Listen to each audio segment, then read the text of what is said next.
ସୃଷ୍ଟି ହେଇ ଚାଲୁଥିବା ଅସଂଖ୍ୟ ଜନ୍ମ ଆଉ ଜନ୍ମ ଲୋକଙ୍କୁ ଆମେ ଧରି ଧରି ପଡୁଛି କେରି କେରି ଯଶୁମା ମୃଦୁ ମୃଦୁ ସମୀର ଚାନ୍ଦରେ ଅପୂର୍ବ ଜାନୁ କରି ମାୟାବଳ ସ୍ମୃତିର ଜୁଆର ମୁଖମଣ୍ଡଳ ଉଜ୍ଜ୍ୱଳ ଦେଖାଗଲାଣି ଆମେ ବଢିଆ ଦେଖାଯାଉଛେ ନା ଆଜ୍ଞା କେମିତି ଦେଖାଯାଉଛି ଆଉ ଜଣେ କବି କହିବା କବି ହଉଛନ୍ତି କିଏ ଆପଣଙ୍କ ବାଙ୍କା ଦାସ ନାଇଁ ପାଲା ଟିକେ ଗାଇବା ହେଲେ ମୋ ଭାଇ ଗଲେ ପରେ ଟିକେ ଆକ୍ସନ ଦେଖିବେ ସେ ଆକ୍ସନ ଟାକୁ ଆଜି 2 ଦିନ ଯାଇ କରିବେ ବାରିକକୁ ପେନାଲରେ କରିବେ ଆଜି ଗାଧେଇବା ପାଇଁ ଗଲାବେଳେ ଗାଧେଇବା ପାଇଁ ଦେଲେନି ଖାଇବାକୁ ଗଲାବେଳେ ସେ ଆକ୍ସନ କରିବ ଠିକ ଅଛି ଆକ୍ସନ ଟା କରିବି ଯେ ଯୋଉ ଚୌପତି ଗାଇବି ସେ ଆଉ କେହି ନୁହନ୍ତି ଆପଣଙ୍କ ବାଙ୍କା ଦାସ ମା ବାଙ୍କା ଦାସ କେମିତି ଲୋକ ଜାଣିଛନ୍ତି ନା ସେ ଟିକେ ଛୋଟା ଲଗା ଆକ୍ସନ ଟା କେମିତି ଦେଖନ୍ତୁ ଏবার তা আক্সন সেদিন দিন দ্বীপর সময় খরা বেড়াটা মামা গাঁ নিকটে গোটে পোখরী আছে সে পোখরী কু গাধেয়া পাই যাইଥିଲେ বাঙ্কা দাস খরা বেড়াটা স্নান করুଛନ୍ତି গাধি সারি উঠিলে এତିକି ବେଳେ সেই ଦିନ ଦ୍ୱିପହର ସମୟରେ ଗୋଟେ ତରୁଣୀ ସୁନ୍ଦରୀ ଝିଅ ତାର ବୟସ ହଉଛି 16 ବର୍ଷରେ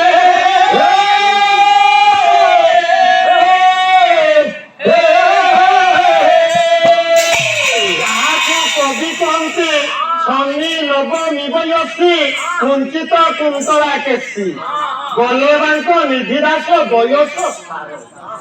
ନାଇଁ 16 ବର୍ଷର ଝିଅଟା ଯାଇ ପହଞ୍ଚିଲା କି ସେଇ ପୋଖରୀକୁ ସେ ବି ଖରା ବେଳରେ ଗାଧେଇବ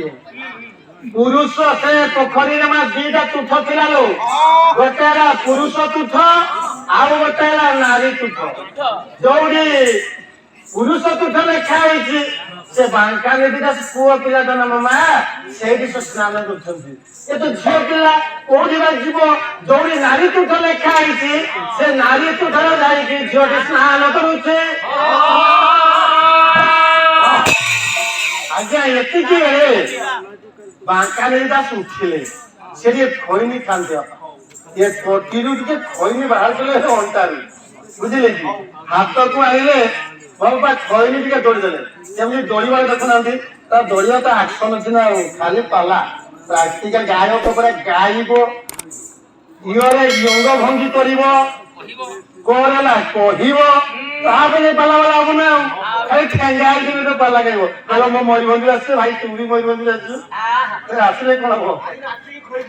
ହେଲା ତ ସାରେ ଖଇନି ଟିକେ ଦୋଳିବା ଆରମ୍ଭ କରିଦେଲେ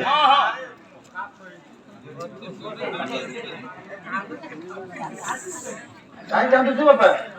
ମଦନ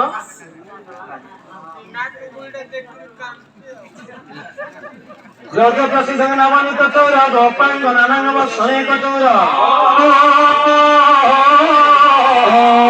ଅନେକ ଜନ ଅର୍ଜିତ ପାପ ଚୌର ଚୌରାଗ୍ୟ ମାନ ପୁରୁଷ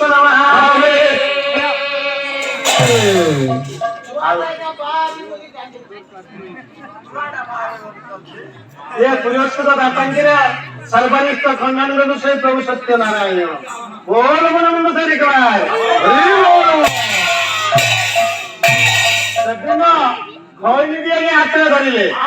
नहीं खैनी को धरिबा आरंभ कर देले नहीं ये तो आज्ञा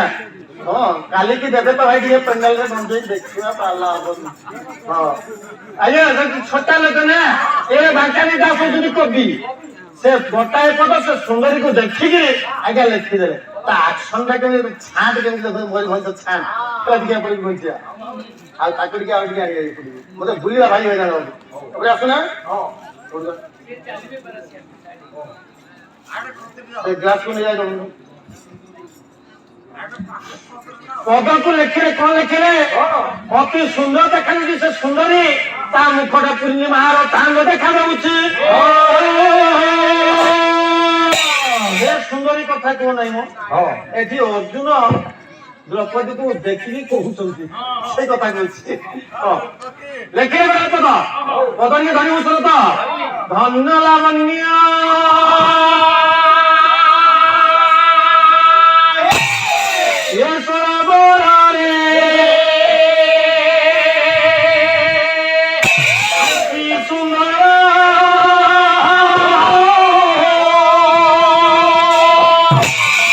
ପାଟିରେ ପକେଇ ଦବା ନହେଲେ ପାଲା ଭଲ ଲାଗିବନି। ଆଜ୍ଞା ପାଣି ପିଇଲେ କି ଆଜ୍ଞା ଆରମ୍ଭ କରିଦେଲେ ଲେଖା ଧନ୍ୟବାଦ ବନ୍ୟ ସରାବରେ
मयूरभंज छान आज्ञा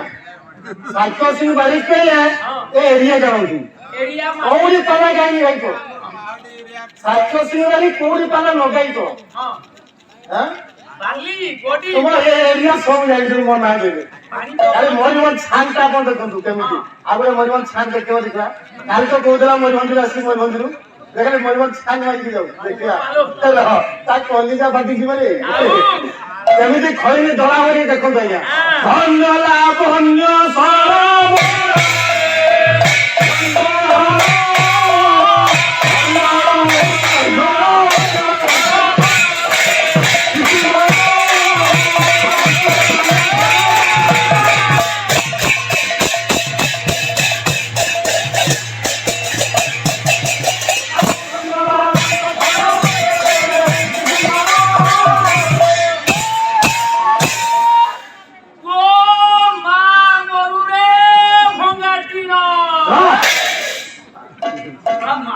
गोडी बाली पत्थर सबु साक्ष्य सिंह बाली की चिनी कोले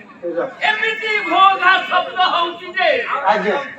सतरे ई शब्दटा हम गां को भी सुनु बारी गनी ये मोर ज्ञानी बापा माने ये मोर मामा आजी